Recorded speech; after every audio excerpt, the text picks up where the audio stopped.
लाखों करोड़ों रुपए लेके नीरव मोदी, विजय माल्या और कई अन्य लोग देश से भाग गए। उनके लिए कोई कानून नहीं है। कानून अगर बना है तानाशाह सरकार का तो गरीब काश्तकार के लिए बना है, गरीब व्यक्ति के लिए बना है और सख्ती से उस कानून सरकार है।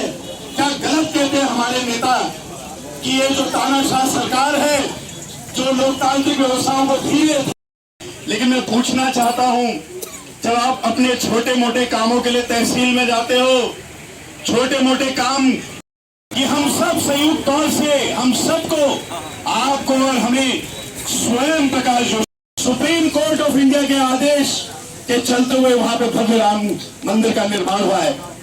केवल धर्म जाति आपने जितना जमीन से जुड़ी हुई आपकी जो परेशानी है, दिक्कत है, उसकी आवाज बनकर वहां जाए।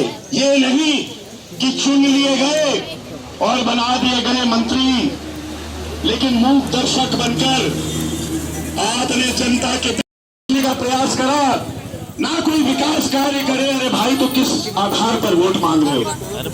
हम तो कई आधार पर वोट मांग सकते हैं। कांग्रेस की हो जाए और प्रकाश जोशी जी की जीत का हिस्सा बने, प्रकाश जोशी जी के चुनावी रण का हिस्सा बने। बहुत बहुत धन्यवाद। जय हिंद, जय भारत, जय उत्तराखंड, जय कांग्रेस। कि हमने 5 साल पहले पूरा भरोसा करके, पूरी उम्मीद के साथ जिस प्रत्याशी को, अजय भट्ट जी को यहां से सांसद बनाया था, उस 5 साल में वो पलट कर आए कभी? आपने ये पूछना है। इस 5 साल में जीतने के बाद भी, चुनाव जीत कर गए थे, वो सांसद तो बन गए, सांसद नहीं, वो तो रक्षा राज्य मंत्री बन गए, पर वो बनने के बाद भी उन्होंने क्षेत्र के लिए कुछ किया? आप बताओ। चलो आपके इधर आप यहाँ का संसद जैसा हो,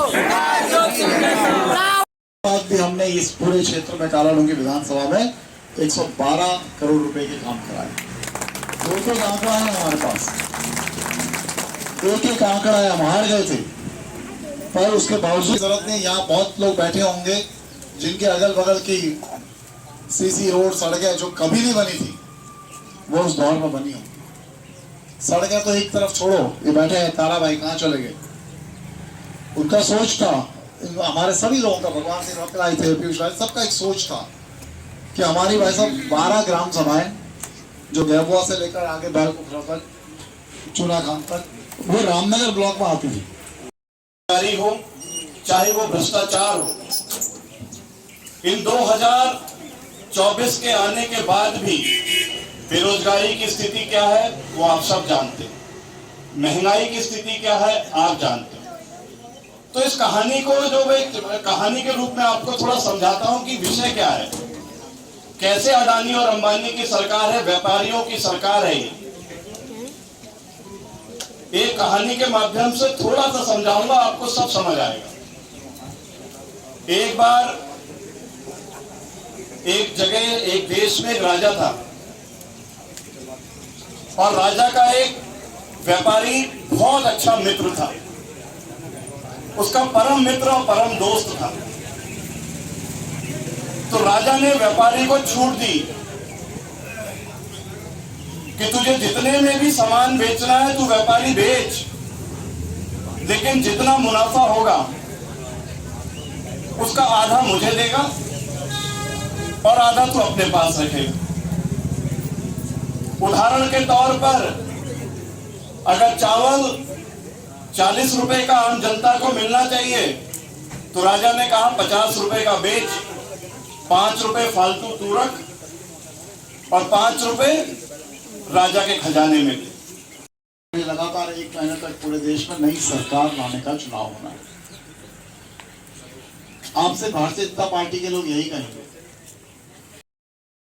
और बड़ी फ्लॉप रही जो खबरें आ रही है वहाँ से।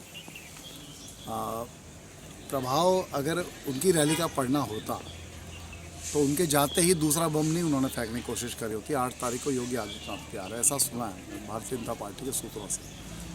तो अगर उन्हें मोदी जी के आने का इतना कॉन्फिडेंस होता कि मोदी जी के आते ही यहाँ फिजा बदल जाएगी और हारती हुई सीट को वो जीतेंगे, ऐसा होता तो शायद फिर योगी जी को नहीं भेजते। वो एक ही जगह, एक ही धरती पे 2-2 बम डालने की कोशिश कर रहे हैं, तो कुछ असर उसका पड़ेगा। यहाँ तक नहीं नहीं यहाँ तो आप करते हैं।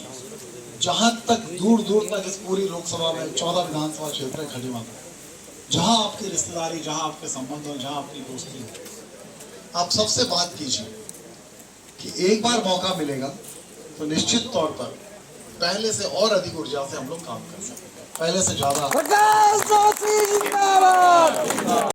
एसडीएम से संबंधित कोई काम होता था तो हल्द्वानी जाते थे और वहां जाकर पता चलता था कि एसडीएम साहब तो पूरी लालकुआ गए, लालकुआ गए या कहीं और निकले हुए हैं, तो परेशान होकर आते थे। तो हमने मिलकर कालाढूंगी में एसडीएम की नई पोस्ट क्रिएट करवाई, नई पोस्ट। आज आपको हल्द्वानी धक्के नहीं खाने पड़ते, आज आपको यही कालाढूंगी से आपके काम हो जाते। तो ये तमाम काम थे, आप हल्द्वानी जाते थे, आते थे, यही बैल पड़ाव बगल में, अगर बरसात आ जाती थी तो कई घंटे तक खड़े रहते थे। कालाढूंगी यहाँ से निकल गए तो कालाढूंगी पे अटक जाते थे। वहां जाके भी हम लोग, फिर भी बंसी और भगत जी ने उसको थोड़ा देर करवा दी थी, लेकिन उसका बजट हमने सैंक्शन करवाया सरकार से। उसको हमारे सांसद क्या है, 40% के सांसद है, नाम ही पड़ गया 40% के सांसद।